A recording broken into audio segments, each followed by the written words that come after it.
Malayalam industry हमेशा से कुछ अलग करने के लिए जानी जाती है, कभी कहानी में, कभी ट्रीटमेंट में और तो कभी अपने सिनेमा की स्केल में। यही वजह है कि यहाँ की फिल्में सिर्फ देखी नहीं जाती बल्कि महसूस की जाती है। और जब बात मलयालम सिनेमा की हो तो मोहनलाल का नाम अपने आप सबसे ऊपर आ जाता है। एक ऐसा भी नेता जो हर किरदार को निभाता नहीं बल्कि जीता है, चाहे वो आम आदमी का हो या फिर इतिहास से निकला हुआ कोई असाधारण किरदार हो। इस बार भी मोहनलाल कुछ नया लेकर आए हैं। अपने करियर में पहली बार वो इस फिल्म में एक महाराजा के किरदार में नजर आए हैं, जहां सत्ता है, सम्मान है, जिम्मेदारी है और उससे जुड़ी एक खतरनाक साजिश भी। यह फिल्म सिर्फ एक भाषा तक सीमित नहीं है, इसे मलयालम और तेलुगु के साथ साथ शूट किया गया है और पैन इंडिया लेवल पर रिलीज किया गया है ताकि इसकी कहानी हर कोने तक पहुंच सके। तो आइए दोस्तों, इस फिल्म को एक्सप्लेन करते हैं और जानते हैं इसकी पूरी कहानी। वीडियो अगर अच्छा लगे तो वीडियो को लाइक जरूर कीजिएगा और चैनल को भी सब्सक्राइब कीजिएगा ताकि आपको इसी तरह के लेटेस्ट और फ्रेश कंटेंट मिलते रहे। तो फिल्म की शुरुआत होती है 18वीं शताब्दी से, जहां हमें थ्रिलिंग साम्राज्य को दिखाया जाता है। एक ऐसा साम्राज्य जहां पर सभी लोग बहुत ही विद्यमान हैं। कहा जाता है कि यहाँ का स्फटिक का शिवलिंग जो है वो बहुत ही चमत्कारी है। इसी वजह से ये साम्राज्य जो है वो हर समय फलता फूलता रहता है। इस स्फटिक के शिवलिंग के बारे में बहुत सारे लोगों को मालूम है और उन्हीं में से एक भैरवा भी है जो कि इसे हासिल करना चाहता है। और भैरवा दैत्य रूपी एक दानव है जो कि लोगों की जगह पर कब्जा करने का उसका काम है और अब उसकी नज़र जो है वो त्रिलिंग साम्राज्य के स्फटिक के शिवलिंग पर आ चुकी है। इसी वजह से वो उसे किसी भी हालत में पाकर रहेगा। वो अपनी बहुत बड़ी फौज को तैयार करता है और त्रिलिंग साम्राज्य पर आक्रमण कर देता है। वो स्फटिक शिवलिंग को बस किसी भी हालत में पाना चाहता था।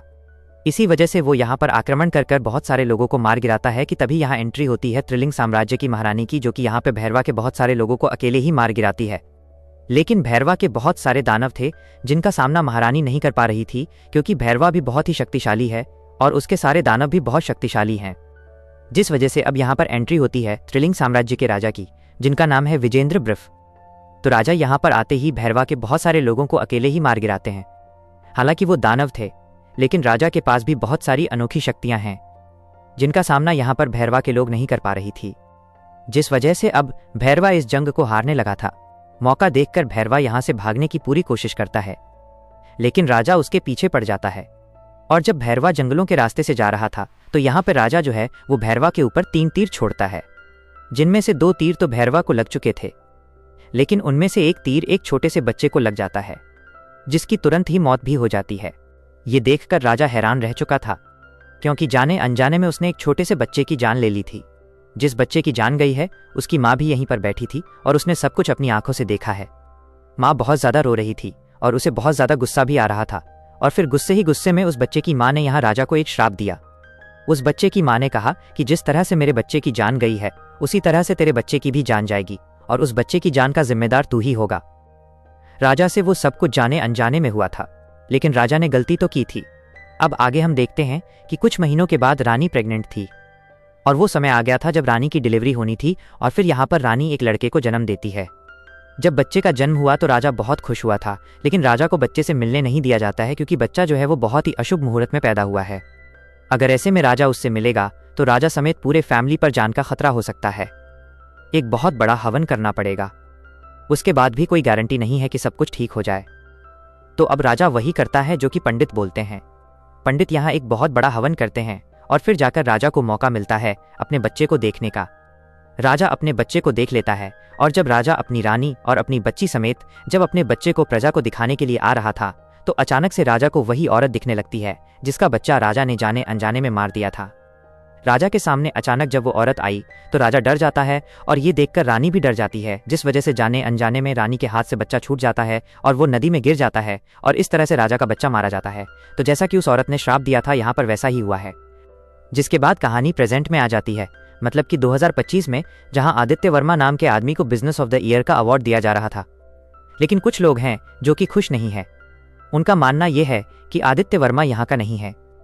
इसके बावजूद उसने डायमंड का बिजनेस किया और वो बहुत बड़ा आदमी बन गया।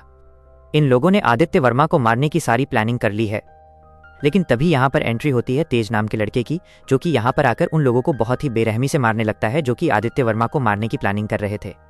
हालांकि ये लोग बहुत सारे थे, लेकिन तेज अकेला ही उन सभी को बहुत ही बुरी तरह से मार गिराता है।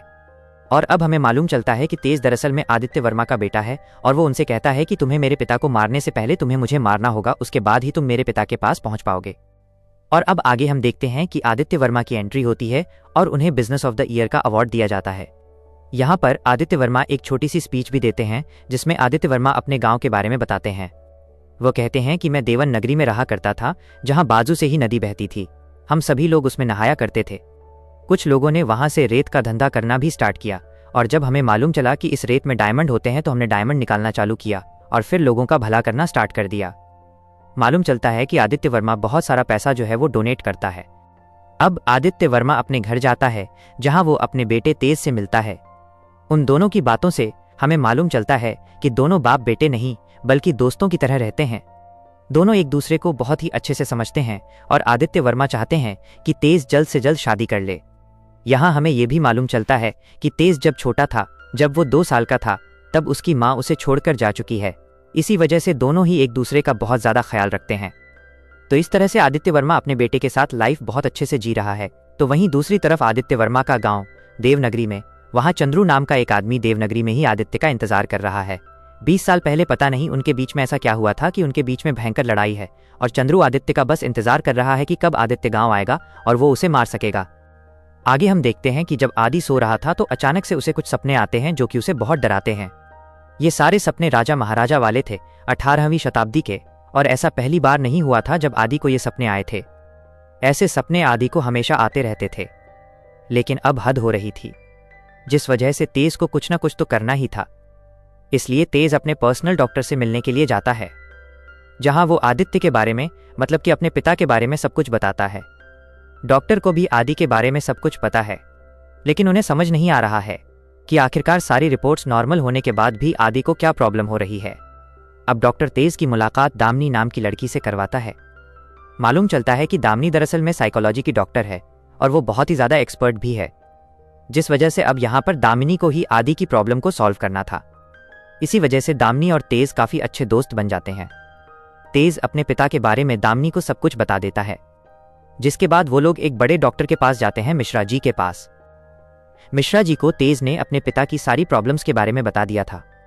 उन्हें बताया कि सारी रिपोर्ट्स नॉर्मल है, फिर भी पता नहीं रात को उन्हें अचानक से बुरे बुरे सपने आते हैं। मिश्रा जी बताते हैं कि कभी कभी विज्ञान के पास भी जवाब नहीं होते हैं, इसलिए हमें बहुत पीछे जाना पड़ता है। हो सके तो तुम मेरी बात पर भरोसा नहीं करो, क्योंकि अब मैं तुम्हें पौराणिक शक्तियों के बारे में कुछ बताना चाहता हूँ। मैं यहाँ तुम्हें तंत्र मंत्र के बारे में बताना तो चाहता हूँ, लेकिन तुम मेरी बात पर भरोसा नहीं करोगे, इसलिए तुम्हें रुद्र बाबा के पास जाना पड़ेगा, वही तुम्हें सारी चीजें बताएंगे। ये बातें सुनने के बाद यहाँ दामिनी और तेज तुरंत ही रुद्रा बाबा के पास पहुंच जाते हैं। जब रुद्रा बाबा से वो सारी चीजें बता रहे थे तो उनसे पहले ही रुद्रा बाबा ने उनसे कह दिया था कि तुम यहाँ पर हाथी घोड़े राजा महाराजा की बात करने के लिए आए हो और तुम इनके पीछे भागोगे तो तुम एक सवाल बनकर रह जाओगे। जो चीज तुम खोज रहे हो वो सारी चीजें एक दिन तुम्हारे सामने ही अपने आप आ जाएगी। तो रुद्रा बाबा ने उनसे पुनर्जन्म की बातें कही थी और अब इसी बारे में दामिनी और तेज डिस्कशन करते हैं। अब तो उनके बीच में अच्छी खासी दोस्ती हो चुकी थी। यहाँ तेज तो यहाँ दामिनी को बहुत ही अच्छे से पसंद करने लगा था, कहीं ना कहीं दामिनी भी उसे पसंद करती है। तेज ने तो अपने पिता तक को ये बात बता दी है कि उसे दामिनी नाम की लड़की से प्यार है और जल्द से जल्द वो उसे घर भी लेकर आएगा। लेकिन तेज ने थोड़ी जल्दबाजी कर दी, क्योंकि अभी उन्हें एक दूसरे को समझते हुए ज्यादा टाइम नहीं हुआ था। लेकिन फिर भी तेज ने उसे अपने दिल की बात बता दी थी। इसी वजह से दामिनी गुस्सा हो जाती है और वो अपने रास्ते चली जाती है। लेकिन तेज तो उससे प्यार करने लगा था। घर पहुंचने के बाद यहाँ आदि ने उससे पूछा कि क्या वो लड़की तुम्हारे साथ नहीं है। तेज ने बताया कि शायद उसने जल्दबाजी कर दी और शायद अब वो उसे छोड़कर भी जा चुकी है। आदि कहता है कि इस तरह से प्यार में हार नहीं मानना चाहिए, चाहे कुछ भी हो जाए। लेकिन तेज को तो ऐसा ही लग रहा था कि शायद आगे अब कुछ भी नहीं होने वाला। अब जब आदि अपने कमरे में जाते हैं तो यहाँ पर आदि का नौकर तेज को कुछ बातें बताता है। वो कहता है कि तुम्हारे पिता और चारुलता नाम की लड़की एक दूसरे से बहुत ज्यादा प्यार किया करते थे। जब चारुलता और आदि की शादी होने ही वाली थी कि तभी तुम्हारी माँ ने जहर खा लिया था। तब चारुलता को अपना प्यार सैक्रिफाइस करना पड़ा ताकि तुम्हारी माँ जिंदा रहे। उसने कहा कि अगर हम दोनों शादी कर लेंगे तो वो लड़की मारी जाएगी, इसलिए तुम उसी लड़की के साथ रहो। और वो तेज को ये भी बताते हैं कि चारुलता अभी भी देवनगरी में ही रहती है। ये सुनकर तेज को बहुत ही अजीब सा लगा। तो अब तेज वापस से दामिनी के पास जाता है और उससे माफी मांगता है। दामिनी भी उसे माफ कर देती है और कहती है कि तुमने जो कहा वो गलत नहीं कहा, लेकिन हम जल्दबाजी नहीं करेंगे। अब तेज और दामिनी फिर से साथ हो जाते हैं और वो जाते हैं देवनगरी घूमने के लिए। और जब तेज ने देवनगरी के एक मंदिर में कदम रखा तो वहां उसे भगवान शिव की मूर्ति दिखाई दी। और अचानक से तेज को भी राजा महाराजा और वो सारी चीजें याद आने लगती है और ये देखते हुए तेज बेहोश होकर गिर जाता है। जब तेज बेहोश हुआ तो ये बात आदि को भी मालूम चल चुकी थी। देवनगरी में ही आदि के बहुत सारे दोस्त रहते हैं, तो तेज उन्हीं के घर पर मौजूद था। लेकिन तभी हम देखते हैं कि चंद्रू के लोग भी यहाँ पर पहुंच चुके थे। चंद्रू तो फिलहाल जेल में है, लेकिन उसके सभी लोग यहाँ पे आ चुके थे यहाँ तेज को मारने के लिए। तो यहाँ तेज को भी होश आ चुका था और वो अकेला ही इन सभी लोगों को मारता जा रहा था। लेकिन यहाँ चंद्रू के लोग बहुत सारे थे, जिस वजह से तेज अकेला सामना नहीं कर पा रहा था। और फिर यहाँ एंट्री होती है आदि की, और फिर बाप बेटे मिलकर चंद्रू के लोगों की चटनी बना देते हैं। वो सभी लोग यहाँ से भाग जाते हैं और फिर आखिर में हम देखते हैं कि जब सब कुछ ठीक हो गया था तो अचानक से तेज एक चाकू लेकर आदि के पीठ में घुसा देता है। तेज अचानक से आदि के ऊपर जानलेवा हमला करने लगा था। आदि को भी ये बात समझ नहीं आ रही थी और अब तक तो चारुलू लता भी यहाँ पर आ चुकी थी। अब आदि और तेज दोनों ही हॉस्पिटल में थे। सभी को ऐसा लग रहा था कि शायद तेज जो है वो पागल हो गया है। तब दामिनी ने यहाँ आदि को बताया कि यहाँ सब कुछ क्या हो रहा है, इसका सिर्फ एक ही इंसान जवाब दे सकता है और वो है रुद्रा बाबा। यहाँ पर दामिनी ने आदि को पुनर्जन्म के बारे में बता दिया था कि रुद्रा बाबा आपके पुनर्जन्म के बारे में जानता है, इसी वजह से आपको एक बार तो रुद्रा बाबा से मिलना ही चाहिए। ये सुनकर आदि को ऐसा लगा कि एक बार तो उनसे मिलना ही चाहिए। वो तुरंत ही रुद्रा बाबा के पास चले गए, जहां आदि के साथ दामिनी और चारुलता भी गई थी। रुद्रा बाबा से जब वो मिले तो रुद्रा बाबा ने बताया कि अब जो मैं तुम्हें बताने जा रहा हूं उस पर भरोसा करना बहुत ही मुश्किल है, लेकिन ये सारी चीजें अब तुम भी देखोगे। सपने में जो तुम्हें सारे राजा महाराजा घोड़े हाथी दिखाई देते थे वो सारी चीजें एक दूसरे से कनेक्टेड है, और अब इन सारी चीजों से तुम्हारा बेटा तेज भी कनेक्ट हो चुका है। तो कहानी पहुंचती है फिर से 18वीं शताब्दी में, जहां पद्मनी नाम के गांव पर कुछ लोग हमला कर देते हैं। लेकिन यहां पर हायग्रीव नाम का एक योद्धा था जो कि अकेला ही इन सभी लोगों को मार गिराता है। मालूम चलता है कि हायग्रीव बहुत ही शक्तिशाली है। हायग्रीव ने उन सभी को मार तो गिराया था, लेकिन उनके गांव में कुछ और भी प्रॉब्लम्स हैं। उनके गांव में एक ऐसी महामारी फैल रही है जिस वजह से गांव के बहुत सारे लोग मारे जा रहे हैं और बहुत सारे लोग कमजोर हो रहे हैं। इसी वजह से तो ये उल्टे सीधे लोग जो है वो उनके गांव पर हमला कर रहे हैं, और इस गांव का मुखिया हायग्रीव का पिता गरीब कुछ भी नहीं कर पा रहा है। कि तभी यहाँ पर एक बंजारा आता है। वो बताता है कि मैंने पूरी दुनिया देखी है और बहुत सारी जगह पर घूमने के बाद मुझे पता चला है कि यहाँ एक महामारी फैल रही है। तब वह त्रिलिंग साम्राज्य के बारे में बताता है। वो बताता है कि त्रिलिंग साम्राज्य में एक ऐसा स्फटिक का शिवलिंग है, उसे देखकर ही सबकी समस्याएं पल भर में दूर हो जाती हैं। अगर स्फटिक का शिवलिंग इस गांव में आ जाए तो ये महामारी आराम से दूर हो सकती है, लेकिन गांव के मुखिया गरीब ने मना कर दिया था। जबकि हायग्रीव का मानना यह है कि हमें उस स्फटिक के शिवलिंग को यहाँ लाना चाहिए, लेकिन अपने पिता ने मना कर दिया था, इसलिए वो कुछ नहीं कर सकता। लेकिन गांव के लोग मर रहे थे और हायग्रीव को ये देखा नहीं जाता, इसलिए वो उस बंजारे के साथ त्रिलिंग साम्राज्य की तरफ निकल पड़ता है। त्रिलिंग साम्राज्य के बारे में बंजारा हायग्रीव को सब कुछ बताता है। वो बताता है कि त्रिलिंग साम्राज्य का हर एक इंसान बहुत ही शक्तिशाली होता है। वहां के हर एक इंसान जो है वो विद्यमान होते हैं। अगर तुम्हें वो सिबलिंग चाहिए तो तुम्हें डायरेक्ट राजा से बात करनी होगी। तो त्रिलिंग साम्राज्य में राजा अपनी रानी के साथ तलवारबाजी कर रहे थे, और इन दोनों की तलवारबाजी को देखते हुए ऐसा लगता है कि जैसे इनसे बड़ा योद्धा कोई है ही नहीं। तभी राजा के पास एक आदमी आता है और वो बताता है कि एक आदमी जो है वो चुपचाप से स्पिटिंग सिबलिंग के पास पहुंच गया था और उसने उसे चुराने की भी कोशिश की है। अब उसे क्या सजा देनी है ये आपको ही बताना है, इसलिए आपको दरबार में पेश होना है। जब राजा यहाँ हायग्रीव से मिले तो हायग्रीव ने बताया कि उसके गांव में महामारी चल रही है और हमें उसे दूर करना है, इसलिए उसे स्पिटिक का सिबलिंग चाहिए था। राजा कहता है कि ये इतना आसान नहीं है। बहुत सारे लोगों ने इसे पाने की कोशिश की है, लेकिन वो सभी लोग नाकाम रहे हैं। खुद भगवान राम ने इस शिवलिंग को यहाँ पर स्थापित किया है। इसी वजह से हमारा कर्तव्य है कि हम इस शिवलिंग की रक्षा करें और पूजा करें। इसी वजह से हम इस शिवलिंग को कहीं भी नहीं ले जाने देंगे। ये बातें सुनने के बाद हायग्रीव जो है वो राजा को युद्ध के लिए ललकारता है और कहता है कि अगर आप इस शिवलिंग को इस तरह से नहीं दे सकते तो मैं इस शिवलिंग को जीत कर रहूंगा और आपको मारने के बाद ही इस शिवलिंग को यहाँ से लेकर जाऊंगा। जिस तरह से हायग्रीव राजा को चुनौती दे रहा था, राजा ने उसकी चुनौती को स्वीकार कर लिया। रानी को भी ये बात मालूम चल चुकी है, लेकिन रानी कहती है कि राजा बहुत बड़े योद्धा तो हैं ही, साथ में वो बहुत ही दयालु भी हैं, इसलिए वो उस लड़के को हराएंगे और उसे वहां से जाने देंगे। अब यहाँ राजा और हायग्रीव के बीच में जमकर लड़ाई होती है। दोनों ही एक दूसरे के ऊपर भारी पड़ रहे थे, लेकिन तभी अचानक से राजा को हायग्रीव की छाती पर एक निशान दिखाई पड़ता है और उसे देखकर राजा को मालूम चलता है कि हायग्रीव दरअसल में उसी का बेटा है। ये देखने के बाद तो राजा से लड़ते नहीं बना, वो अपनी तलवार ही नहीं उठा पाया और इस तरह से राजा हार गया। और अब हायग्रीव चाहता है कि स्पिटिक का शिवलिंग उसे मिले।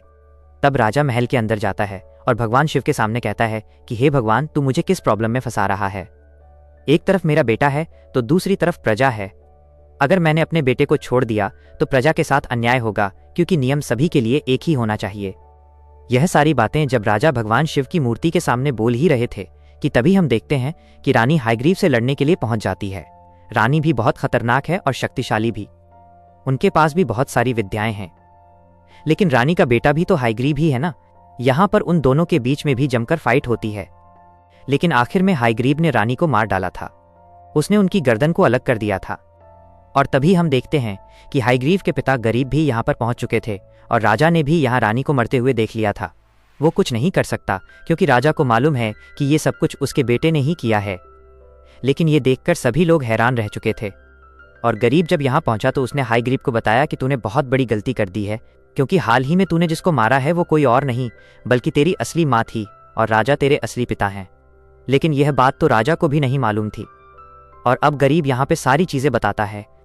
वो कहता है कि रानी को भी ये बात मालूम चल चुकी थी कि राजा ने जाने अनजाने में एक लड़के को मार दिया है और उसकी माँ ने राजा को श्राप दिया है कि इसी तरह से तुम्हारा बेटा भी मारा जाएगा और उसका जिम्मेदार तुम ही होगे।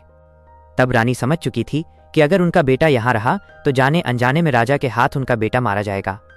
इसलिए उन्होंने अपने सेनापति को कहा, जिनका नाम गरीब है। उन्होंने गरीब से कहा कि तुम मेरे बेटे को इतना दूर लेकर जाना कि उसकी परछाई भी त्रिलिंग साम्राज्य के आसपास भी ना पड़े, तब जाकर ही उनका बेटा सुरक्षित रह पाएगा। तब गरीब ने ही बड़ी ही चालाकी से राजा के बेटे को बचाया और उसे अपने साथ लेकर गया। तो गरीब ने जब ये सारी बातें बताईं तो यहाँ घाई गरीब की आंखों से आंसू बहने लगे। राजा को भी बहुत ज्यादा अफसोस हो रहा था। यहाँ पर हायग्रीव कहता है कि राजा की वजह से ही मेरी माँ मारी गई है। जब आप लड़ाई हार गए थे तो आपको स्पिटिक का सिबलिंग मुझे दे देना चाहिए था। अगर आप दे देते तो मेरी माँ से लड़ाई होती ही नहीं और वो मारी भी नहीं जाती। लेकिन इसमें सबसे बड़ी गलती आपकी ही है। मैं अपनी माँ के कातिल का बोझ नहीं सह पाऊंगा, इसलिए मैं भी इस दुनिया से जा रहा हूं। लेकिन मैं किसी न किसी जन्म में वापस आऊंगा और आपसे बदला जरूर लूंगा। यहां पर हायग्रीव अपनी जान दे देता है। यहां हमें एक बात और पता चलती है कि जो चारुलता है ना, वो रानी की तरह दिखती है। इसी वजह से तेज को जब भी चारुलता दिखती है तो उसे अपनी माँ की याद आती है और उसे अपने सारे कर्तव्य याद आ जाते हैं, मतलब कि अपने पिता को मारने का। अब आदि यहाँ पर रुद्रा बाबा से पूछते हैं कि आखिरकार इसका हल क्या है। रुद्रा बाबा बताते हैं कि उन्हें एक रुद्र हवन करवाना पड़ेगा। इसके बाद भी कोई गारंटी नहीं है कि सब कुछ ठीक हो जाए, और तो और जान का बहुत ज्यादा संकट है। लेकिन आदि कहता है कि आप बस हवन करो, बाकी वो सारी चीजें देख लेगा। तो हवन स्टार्ट होता है और अब यहाँ तेज को चारुलता दिख जाती है, जिससे कि अब उसके अंदर फिर से हायग्रीव आ जाता है और उसे अपने सारे कर्तव्य भी याद आ जाते हैं। जिसके बाद तो वो अपने ही पिता मतलब कि आदित्य के ऊपर टूट पड़ता है। उन्हें बेरहमी से मारने की कोशिश करता है। बहुत सारे साधुओं ने यहाँ आदित्य को बचाने की पूरी कोशिश की, लेकिन वो नाकाम रहे। लेकिन हवन भी पूरा होने ही वाला था। जब तेज यहाँ आदित्य को मारने ही वाला था कि तभी हम देखते हैं कि आदित्य तो भगवान शिव की मूर्ति के सामने प्रार्थना कर रहा था। वो कहता है कि मुझसे उस वक्त जो कुछ भी हुआ था वो जाने अनजाने में हुआ था। मैंने उस बच्चे को मारने के बारे में बिल्कुल भी नहीं सोचा था, इसलिए मुझे माफ कर दो और मेरे बेटे के अंदर से हायग्रीव निकाल दो। तब भगवान शिव ने उसकी बातें सुन ली और उसे श्राप से मुक्त कर दिया, जिसके बाद हमारा तेज पूरी तरह से ठीक हो गया। क्योंकि तेज ने जब आंखें बंद की तो उसकी आंखों के सामने रानी आई थी। उन्होंने कहा कि इसमें तुम्हारे पिता की कोई भी गलती नहीं है, तुम उन्हें माफ कर दो और अपनी लाइफ में आगे बढ़ो। तो अब तेज बिल्कुल ठीक हो गया था कि तभी हम देखते हैं कि चंद्रू जेल से छूट चुका था। और अब क्योंकि वो देवनगरी में थे, इसलिए चंद्रू अपने बहुत सारे लोगों के साथ पहुंच जाता है उस हवन के पास। लेकिन यहाँ पर अब सब कुछ ठीक हो चुका है। आदि कहता है कि जब मैं अपने बेटे को पुनर्जन्म की प्रॉब्लम से वापस ला सकता हूँ तो ये तो फिर बहुत ही छोटी प्रॉब्लम है। यहाँ पर आदि जो है वो उन लोगों को बहुत ही बेरहमी से मारता है, लेकिन वो उन्हें मार नहीं डालता है बल्कि उन्हें वो छोड़ देता है। तो इस तरह से आदि ने अपने बेटे तेज को वापस पा लिया था और इसी के साथ ये फिल्म यहीं पर समाप्त हो जाती है। तो दोस्तों, उम्मीद करता हूँ आपको ये वीडियो पसंद आई होगी। वीडियो पसंद आई हो तो वीडियो को लाइक जरूर कीजिएगा और चैनल को भी सब्सक्राइब कीजिएगा, ताकि आपको इसी तरह के लेटेस्ट और फ्रेश कंटेंट मिलते रहे। मिलते हैं एक और कमाल की वीडियो के साथ।